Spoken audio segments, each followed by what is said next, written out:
com você. Quem é Cláudio Cerdeira fora do jogo? Fora do... aquela camisa preta, aquele apito, 2 cartões, o amarelo, o vermelho. Quem é o Cláudio Cerdeira? Conta pra gente. Bom, a minha profissão mesmo, né? Eu sou engenheiro e trabalhei na empresa de energia elétrica aqui do Rio de Janeiro, na Light, por muitos anos, por mais de 35 anos. E hoje estou aposentado, né? Trabalhei na CBF, trabalhei no Sport TV, assim que eu parei de apitar, no ano 2000. Aí fui contratado pelo Sport TV, trabalhei 3 anos no Sport TV, depois mais um ano na Record, também como comentarista. E depois fui para, agora mais recente, tem uns 6 anos, mais ou menos, 2016, aí trabalhei na comissão de arbitragem da CBF, fazendo parte da comissão. Então, basicamente é isso. Então dá pra gente falar que é quase uma vida dedicada ao apito e aos 2 cartões? Podemos? Sim, porque mesmo quando trabalhava na Light, eu conseguia conciliar, né? Ser árbitro de futebol e trabalhar na Light. E como é que era isso? Eu trocava minha... Teve ano que eu tirei, assim, 2 dias de férias. Porque, por exemplo, Campeonato Brasileiro, eu ia apitar em Porto Alegre, uma quarta-feira. Aí eu tinha que ir terça e voltar quinta. Aí já eram 3 dias de férias que eu perdia. E eu fui fazendo assim, né? Conversando lá com diretores, com superintendentes e tal. E como todos gostam de futebol, né? E teve uma época que a empresa foi privatizada, veio um grupo francês. E aí ficou uma coisa assim meio tensa, né? Meus superintendentes na época, sem saber como é que os franceses iriam lidar com isso, né? Um funcionário da empresa, de repente, numa quarta-feira, não está na Light, né? Mas aí fui para uma conversa com ele e ele simplesmente adorou, né? Ele adorou ter um funcionário FIFA trabalhando na empresa. Então, ele, assim, abriu todas as portas, né? Aí foi me muito conta uma tranquilo. coisa. O senhor apitava um clássico no domingo. Segunda-feira ia lá pro batente trabalhar. A resenha era sobre o jogo ou sobre a sua atuação lá no seu setor? Qual era o seu setor, inclusive, pode falar? O meu era de manutenção de linhas de transmissão, essas linhas de alta tensão. Que beleza, hein? Parada pouco pouco tensa. Não, a tomadinha que a gente tem em casa são 110 volts, né? Aí eu trabalhava em 138 mil volts. Bobeira. Então, chegava perto assim, arrepiava os cabelos todos e tal. Mas era uma coisa fácil, tranquilo. Chegou perto, morreu. E antes de eu perguntar essa parada da resenha, o que era a resenha da segunda-feira, me tira uma dúvida. O senhor escolheu uma ciência exata para trabalhar, que são números, engenharia. Sim. O que o levou para um campo de futebol onde se afloram as ciências humanas? Porque o árbitro de futebol não tem que só aplicar a lei. Ele não pode ser só um advogado, um juiz, da concepção da palavra. Ele tem que ser um pouco psicólogo, tem que ser um cara que entende, até um pouco filósofo de vez em quando para lidar com os caras mais mala. Como é que é isso? E o que levou a isso? É uma coisa assim, uma coisa que não bate muito bem. Muita gente falava isso pra mim, pô, cara, como é que pode você ser engenheiro e ser árbitro de futebol? Não combina nada com coisa nenhuma. Eu falei, não, mas eu já tinha alguma tendência, né, a essa parte assim de justiça, né, vamos chamar assim, né? Porque na época que eu jogava futebol amador. Jogava de quê?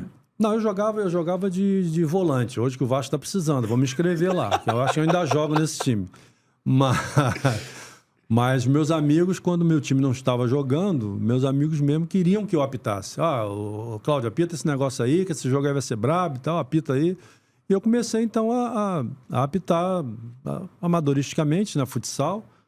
E depois, até por conta de trabalhar na Light, eu participava de um campeonato interno da empresa.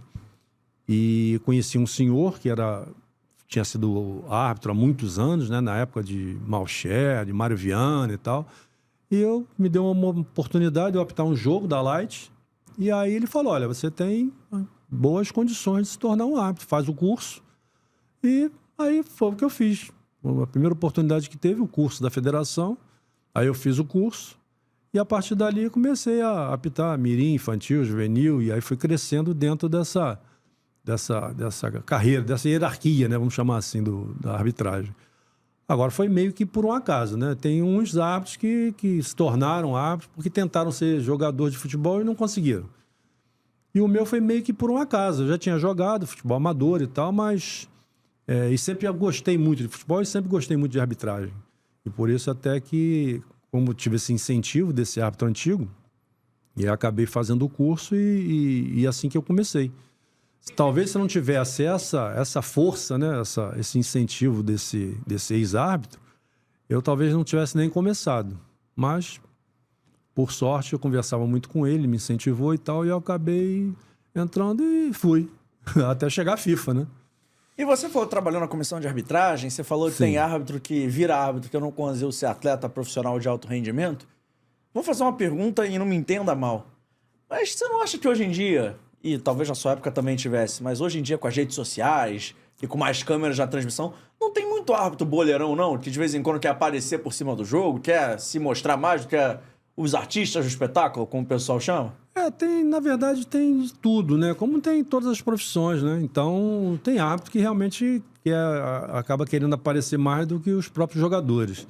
E tem outros, ao contrário, que querem aparecer menos. Então, você encontra cada um dentro da sua característica, dentro da sua visão, né? Mas tem árbitro que quer aparecer tanto que, às vezes, perde até boas oportunidades.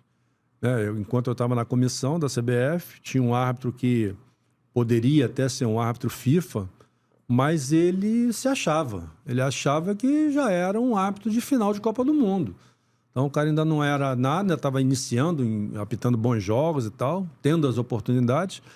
Só que o comportamento dele dentro do campo, para lidar com os jogadores, para tudo isso, era muito complicado, porque ele se achava superior a tudo aquilo ali. Para ele era o dono do espetáculo. E aí acabou que perdeu a oportunidade. E um outro árbitro até entrou na vez dele. De vez em quando, para o árbitro, menos é mais? Com perdão do trocadilho? Assim, cara, quanto menos aparece, mais ele vai longe? O árbitro, a tendência o árbitro não pode querer aparecer, né? Ele tem que aparecer pelos acertos. Não, ele foi num jogo, aí teve 2 pênaltis, ele deu, acertou. Teve uma expulsão que era para o jogador ser expulso, ele acertou. Então, pronto, para ele isso basta. Entendeu? Então, agora o ruim é quando você recebe muitas críticas e às vezes injustas, né? E hoje não são muitos os comentaristas de arbitragem, quer dizer, não tem muita gente que entende de arbitragem. Então, o que às vezes tem são alguns comentaristas, falsos comentaristas de arbitragem, que na verdade querem mais fazer graça do que outra coisa. E aí, às vezes, fazem críticas pesadas, tem crítico que fala, não, para ser árbitro é fácil, basta saber ler. Você pega o livrinho, lê e vai ser árbitro. É a mesma coisa que você... Não, para ser comentarista de futebol também, basta saber ler, Então, é a mesma coisa. Quer dizer, agora, aqueles que entendem, né? Então, você tem certas opiniões que... Por exemplo, quando eu era árbitro, algumas opiniões eu escutava. Outras não, a maioria não, porque eram só curiosos. Então, o curioso fala não adianta em nada, não te ajuda em nada. Mas aqueles que conheceram a arbitragem, que conhecem a arbitragem, é importante, às vezes, você ter a opinião que você vai se moldando, né? Porque, lógico, você tem sempre um monte de erros também.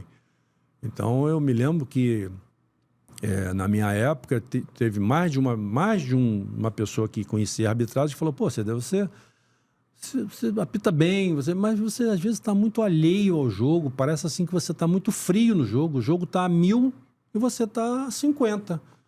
Então parece que você está desinteressado pelo jogo. Aí um me falou isso, eu falei, mas eu pensava, bom, mas aí é a questão de personalidade, eu não vou ficar peitando o jogador, empurrando o jogador, xingando o jogador, eu não sou assim, então eu não vou fazer isso. Mas aí um segundo falou a mesma coisa, cara, você tem que... Chega mais junto, faz uns sinais, enfim. Aí eu falei, aí comecei a perceber, né? Aí vendo meus jogos, né? Falei, realmente tem situações que eu tô assim meio afastadão, sabe? Tô falando o mínimo necessário. Aí eu comecei já a modificar isso. Então tem certas opiniões que você acaba absorvendo, falando, tem que melhorar nessa parte aí. E aí você acaba evoluindo, né? Acabou esse corte? Então calma aí. Antes de eu ir embora, não esquece de se inscrever no canal, ativar o sininho da notificação, deixar o seu like e o seu comentário e, claro, seguir as nossas redes sociais. A gente tá no @ForaDoJogoCast em todas as redes sociais, mas pelo visto, estamos expulsando, então vai, me ajuda aí!